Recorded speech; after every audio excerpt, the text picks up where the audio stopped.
Following up my previous videos where I laid out a warband for each faction based on the model selection provided in the Kickstarter, we're going to go a bit more freeform here and discuss the warband variants available as of writing to the various factions. There is a huge variance between factions regarding whether or not these variants are playable using the models provided in the default Kickstarter warbands, where the Heretic Legion and Black Rail are arguably already completely configured for it, while the Iron Sultanate and New Antioch pretty much require picking up other models to make them reasonable to run depending on the variant. In this series of videos, I'll be going over the various variants for the factions, discussing unique equipment of said warband, equipments, units, etc., how this changes your strategy, and then provide an example list similar to my previous videos. I want to preface with a couple of things though. First off, if you're looking at the variants, I assume you already know how the base faction plays, and so will not be rehashing everything I've said in my previous videos about them, only talking about the differences the variant provides in order to save time. So check out those earlier videos if need be. Second is that these lists aren't going to be as optimized, quote-unquote, as the standard list from the pure number standpoint, sacrificing some element of efficiency for the sake of playing into the variant's flavor. They'll still have numerical rationale behind them, but there's plenty of areas where I'll say, grab one more unit of the unique type, rather than have a slightly more efficient or varied list.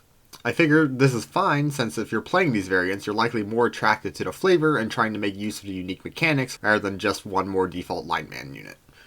We'll begin with the faction I've played the most, the Iron Sultanate.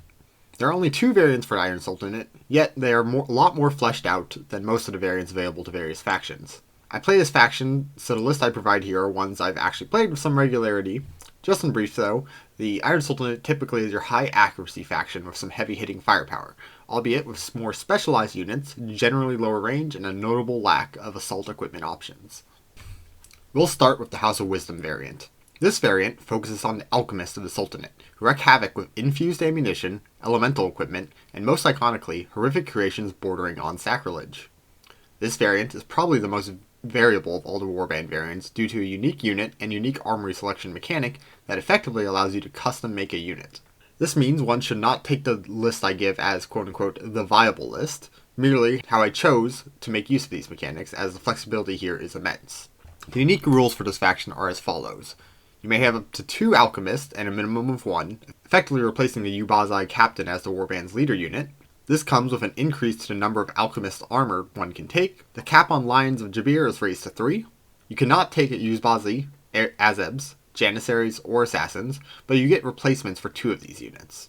The Janissaries become Faris, who have the benefit of the Elite tag, but are limited to 2.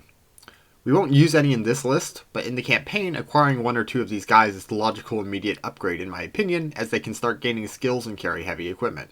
Azebs get replaced with a Kavas unit, which lose out on the Skirmisher ability, but gain the ability to increase their melee to neutral for the cost of 5 ducats. In my opinion, not really worth it, as you should try to never have them in melee in the first place, but more on that later. Finally, we get a very interesting ability, which is to take a unique weapon from either the Trench Pilgrims or New Antioch armories and use it. Technically, for the campaign, you must choose 2 and gain the ability to use the said weapons, but can only start with 1. So for this warband, we'll just choose 1 and leave the second up to the user. This opens up a lot of options depending on what you pick.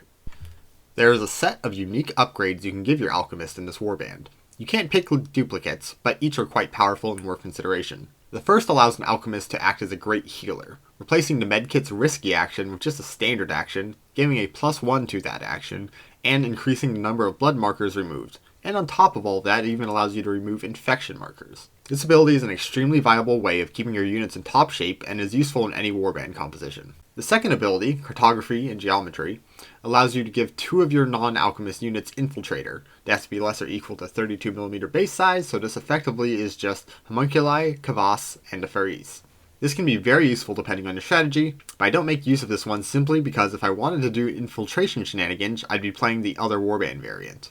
Secrets of Takwin gives your homunculus the bodyguard ability as seen on corpse guards and communicants, which you'd have to build your homunculus around to be worthwhile. Chemistry and Alchemy is a very interesting ability, where for 25 ducats you get to deploy a 2x6 inch strip of difficult and dangerous terrain after even infiltrators have been placed. Depending on the scenario and map layout, this ability can be completely game changing or a minor inconvenience. It has a keyword of your choice, so this terrain effectively becomes a 2 blood marker tax, which is enough to deter most haphazard assaults, either causing a devastating detour on your opponent's behalf from their initial deployment, or serving as a barrier for the gun line. This ability is very high variance and very high skill ceiling. Last but not least is Philosophy, Poetry, and Theology, which, for 20 ducats, renders the Alchemist and one other unit of choice immune to fear, and even more impactfully, greatly increases your chance of passing a morale check, which, if failed, would lead to you losing the game outright.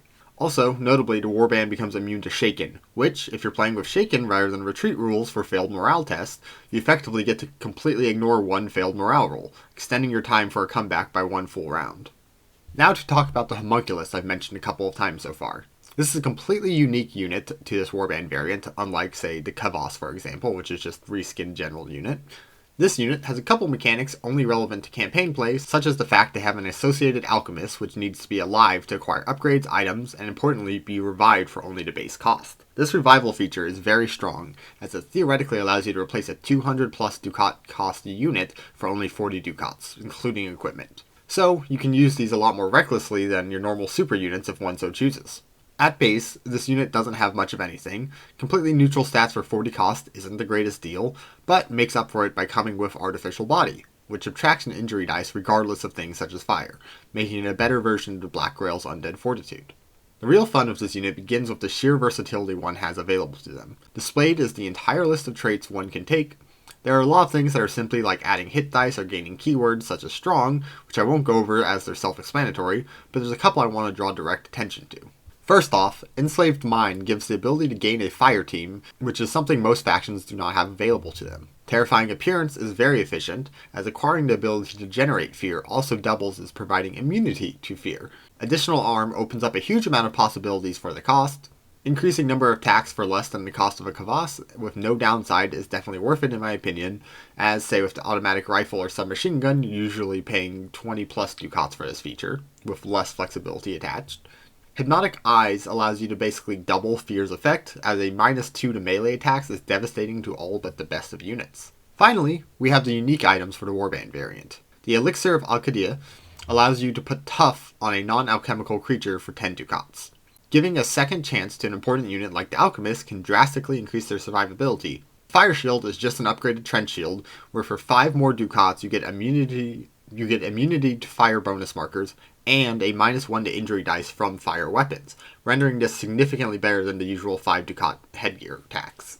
At last, we can start looking at an example warband. We'll begin with the 2 Gerberian alchemists in this warband, the disgruntled postgrads here to commit war crimes. First one here is what I've effectively designated as the leader of the group, as I used the elixir to give him tough, making his keywords align with the usual leader unit. The equipment on this guy is pretty expensive, as we start off with the Alchemist armor, which, if you recall from the Iron Sultanate video, provides immunity to gas and fire bonus markers, and makes them worse at injuring you by giving them a -1 dice to injury rolls, which is very useful against the Hell faction since they love using both of these keywords in particular, especially the Court of the Seven-Headed Serpent. This renders Hellblades a way overcosted trench club. The helmet combined with this completely insulates our unit from keywords. Here, we've given him the new Antioch automatic rifle, which with our Alchemist +2 dice to hit should often get both hits in, but what makes this especially potent in his hands is their ability to infuse it with a keyword of their choice, rendering this gun extremely efficient at acquiring blood markers, with 4 blood markers being the standard result from a successful attack sequence, without even considering the possibility of charging on top of that. A sword gives us the ability to go into melee, and last is the unique upgrade of Philosophy, Poetry, and Theology, greatly boosting our Warband's ability to stay in the fight and giving fear immunity to both alchemists, allowing them to very confidently stay in the front or midline of the battle against all targets. He is simply a powerhouse of a unit, able to put out a disgusting amount of blood markers on targets, such that even the humble Kavas follow-up can likely use Bloodbath. The second alchemist is who we have as the owner of the band's Takwin homunculus. He's also equipped with an Alchemist armor plus helmet combo, has a halberd gun with alchemical ammo to give him a sweet +3 range dice while retaining melee flexibility, a Mountaineer kit just to fill some points costs while giving some enhanced mobility for unconventional pathing, and finally, Medicine Secret, which, as we've already discussed, turns this unit into a very effective healer. The idea here is that this one stays closer to the front line, ideally close enough to the homunculus and line of Jabir in order to keep them all fighting at peak condition throughout the engagement while also being a significant threat himself. Quickly going through some standard units, we have 3 Kavases just acting as cheap guns, playing them identical to Azeb's, having a +1 ranged unit with an 18-inch gun with no injury debuff, all for 36 ducats is a great deal we shouldn't ignore. If you really want to, you can press one of them into a set of armor for the other two and upgrade their melee weapons, but I think when it comes to Azebs or Kavas, you literally only care about getting their shots off. The Lion of Jabir is just equipped with standard armor and does what the Lion of Jabir does best. Hop around and pin down targets with mauling. The extra tankiness from Artificial Body is very useful, and enhanced movement of course allows it to move around the battlefield ahead of your other units. Now for the Takwin homunculus. We have bought an obscene amount of upgrades for this guy under the objective of effectively making a super janissary. For one-off skirmishes, this does not matter, but I'll mention again that if the unit dies in a campaign, you can respawn it for only 40 ducats, which means you're effectively getting 142 ducats discount after the initial death. So feel much more free to play riskier moves with him than you would in your single skirmishes. As a base, starting with Artificial Body as mentioned is a huge boon to survivability. We add hands for wielding weaponry and shields, giving him inhuman strength for strong and an extra melee dice. Hawk Eyes to get an extra range dice, bringing him up to Janissary competency, and we go even further, taking startling speed for a +1 dash dice, terrifying appearance for fear, and finally an extra arm, which opens up some interesting equipment options since we have strong. For actual equipment, we've taken a Siege Jezzail with alchemical ammo for the nice +1 injury dice on a 30-inch gun with a total of +2 range dice, with the spare hand holding a fire shield, which makes it not only immune to the fire keyword, provide a -1 injury value, but also provides a -1 injury dice on fire weapons. Then, for melee weaponry, we have a great sword wielded in one hand, while the other two hold a polearm, which, owing to its shield combo nature, means we can get away with this as an offhand that was holding the shield and never has to stow it, which you cannot do in this game. This provides 2 attacks in melee, one being with the great sword for the extra injury dice, and the other providing a -1 dice on charge attacks against the homunculus, which, when combined with fear, can amount to -2 dice to melee charges. So for this guy, ideally we want him to be the steady assault forward, as it is a serious threat at both ranged and melee, and with -1 to injury dice, should be taking blood markers more regularly than going down, meaning that his Master Alchemist, that should be tagging along right behind him, can keep healing him through these injuries. This warband basically splits in two. The Medic Alchemist is going to push forward behind his 2 alchemical pets, the Homunculus and the Lion, keeping them topped up and providing ranged firepower while they more quickly push objectives or the opponent's ranged units. Meanwhile, the other group of the Tough Alchemist leads his squad of Kavas to operating as a firing line. In this case, he is leading from the front of his Kavas, in order to keep the units from disabling the Kavas with melee. Tough Alchemist's ability to get 4-ish blood markers in a single turn relatively easily allows for the subsequent Kavas activations to be quite capable of executing said weakened targets, despite having no devastating weaponry themselves. Or we can do this the other direction, where the 3 Kavas soften up targets for the Alchemist to finish off their possible 3-attack turn. The less than worried about morale helps, as it means you can lose either one of these 2 squads and not immediately fear game loss. This is a very offensive-oriented list overall. So, the unit summary is the following. 1 Jabirian Alchemist equipped with automatic rifle, totaling 184 ducats. 1 Medic Jabirian Alchemist, totaling 151 ducats. 182 ducat cost Takwin homunculus. 3 identical 36 ducat Kavases. And finally, a 75 ducat Lion of Jabir.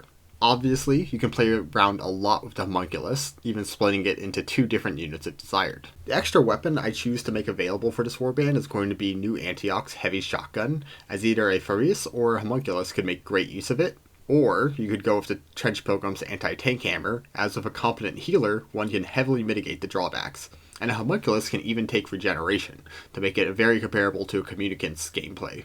Next, I plan on tackling the Alamet warband variant for Iron Sultanate, but let me know if there's a specific variant you'd like me to look at. Not all of them will take a full video all to themselves, but this one had a lot more unique options than most warbands and just took longer. Thanks for watching if you made it this far.